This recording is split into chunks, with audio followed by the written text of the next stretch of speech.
Welcome back, guys. Now I'm here to talk about the Terminator, Terminator 2 Judgment Day, Terminator 3 Rise of the Machines, and Terminator Salvation. The first Terminator. When I watched it as a kid, I was actually terrified. Seriously, I stopped watching it when it got to the part where Arnold Schwarzenegger was cutting out his eye in the bathroom. Seriously, I just stopped right there. I didn't want to see anything past that. When my parents decided to watch Terminator 2 Judgment Day, I was kind of terrified because of that scene, so I didn't want to see it, but my parents are like, no, no, no, this movie's better. They actually loved the second one more than the first one, so I watched it with my parents, Terminator 2 Judgment Day, and I really loved it. I love Terminator 2 Judgment Day. Oh man. Here's the thing. My parents never saw the trailers, so they didn't know about the twist. I didn't know about the twist, so when it showed that Arnold Schwarzenegger is actually the good guy this time and Robert Patrick is the bad guy, and him as the T-1000 was great.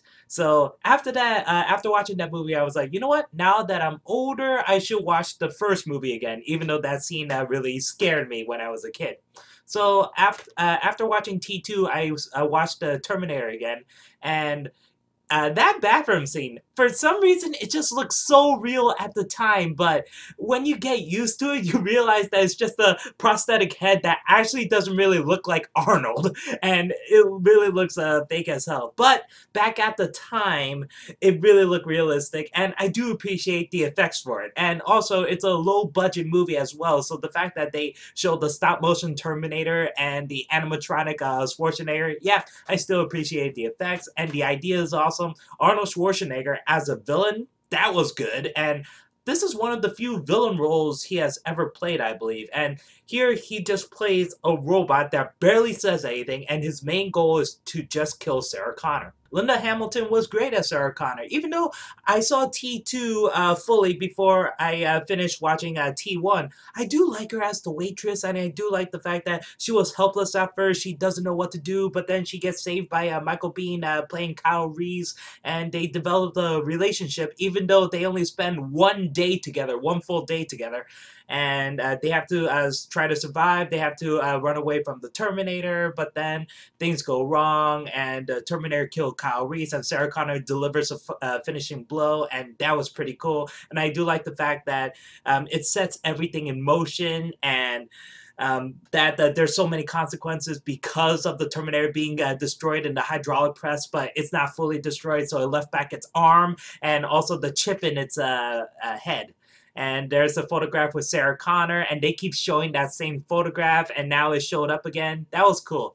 But the thing about the timeline keeps confusing me because I'm trying to figure out what happened in the original timeline, because John Connor becomes the leader of the resistance and the machines are trying to get rid of him. So they believe that they have to send a Terminator back in time to kill Sarah Connor before John Connor is born. That idea is cool, but when the twist happens that Kyle Reese is actually the father of John Connor, that kind of confuses me more, because I'm like, wait, so Kyle Reese has to be sent back in time, and he was sent back by John Connor. So I was trying to figure out what happened in the original timeline. So basically, if Kyle Reese was never born, then there would be no John Connor. If Sarah Connor was never born, then there would be no John Connor. So that always confused me, but at the time, the idea was so awesome, I forgave it anyway. Terminator 2 Judgment Day is my most favorite Terminator movie out of the series. I know a lot of people said the first one is, but I honestly believe the second one is much better than the first one.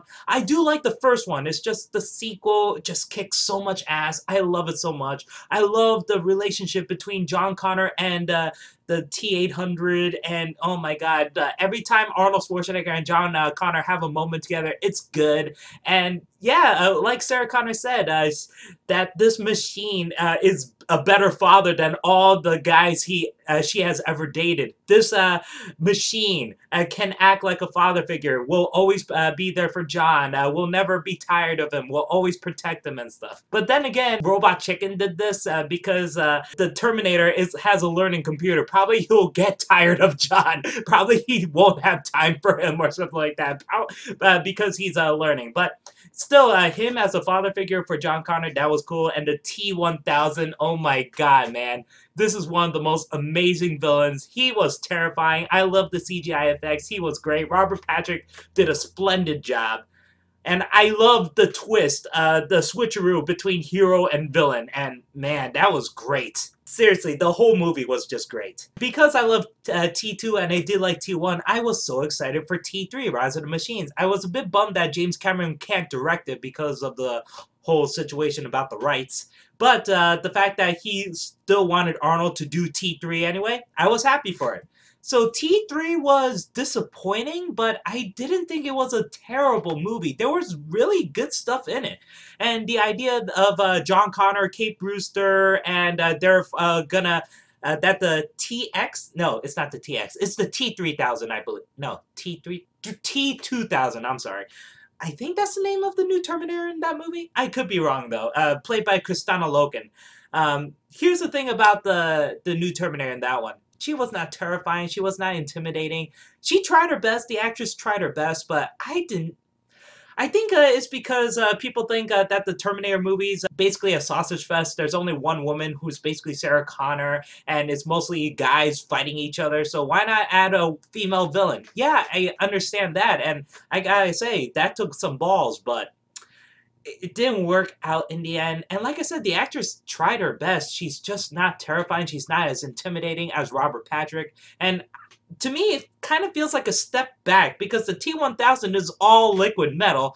Then we have this machine, which is basically a T800 with the liquid metal on top of her. That's basically it. She could change her shape, and that it's good, but she only used it like a couple times in the whole movie. I mean, she could have used that towards her advantage, but no, she stays with the original figure, the Kristanna Loken, and that to me that's kind of disappointing. And also, she has all this arsenal in her arms, and she barely used them. She has guns, she has cannons, she has a freaking flamethrower, but she barely used it. She could have killed the T-800 easily. You would think that this would be a tougher fight than usual, but no, not really. And she has the ability to hack into machines too, and she doesn't really use it that much also. So yeah, she was a very disappointing villain. But Arnold, he was great as always. The guy who played John Connor, I thought he was too much of a wimp. Because Edward Furlong, I understood him as the kid John Connor, and I liked his performance. But when he grows up to be Nick Stahl, I don't know, he seems too much of a wimp. Seriously, you would think that... I understand he's trying to have a normal life because they believe that they prevented Judgment Day, but... At the same time, I'm like, really? This guy's too much of a wimp. Hell, Kate Brewster was more badass than him. And she barely does anything in the whole movie, too. Claire Danes, I thought, was fine as Kate Brewster. And I like the fact that she plays John Connor's wife, and the T-800, the new Arnold Schwarzenegger, has to protect him, not just John Connor, but also Kate Brewster. And I do like the idea that the new Terminator was killing his John Connor's lieutenants and generals. That was pretty cool. But then again, I'm like, wait, shouldn't the timeline already be altered? Because John Connor has to recruit new people in the future, right? But whatever. For some reason, I was a dumbass. Even though the subtitle is Rise of the Machines, for some reason, I did not think that's the ending for the movie. That the Skynet would actually be live. That the world will be hit by the nukes and stuff. I did not think that for some reason. I don't know, because the subtitle clearly says Rise of the Machine, so I should have figured that the ending's going to be a depressing one, but I didn't think about that at the time. Yeah, T3 was fun in places. I thought the car chase was a lot of fun. The car chase was great. So much destruction in, I think it was LA? Usually the Terminator films take place in LA, so yeah, there's that huge truck, and then they involve the fire truck, and then there's the police cars trying to take down John Connor and Kate Brewster. Yeah, that whole chase scene was pretty cool. But after that, the action is not as good as that car chase. In Terminator 2, the stakes keep rising, and the action keeps getting better and better and better. But in T3, not as much. That car chase is the best thing in the whole movie. But Arnold Schwarzenegger made it fun, so at least that's good. Terminator Salvation, the movie that really doesn't have that much Arnold Schwarzenegger. We replaced him with a CGI Arnold Schwarzenegger that was only used for 30 seconds. And here's the thing. That CGI Arnold Schwarzenegger was the best part of the movie. Okay, so Terminator Salvation, I was really disappointed with the movie. It was just boring. And here's the biggest problem with the movie for me is it could have been great. It could have been amazing. I mean, the CGI looks great. The practical effects looks great. I mean, the action scenes, it was shot very well. It's not like shaky cam all over the place. And for a PG-13 movie, it was actually dark and gritty. So I'm trying to figure out what went wrong then.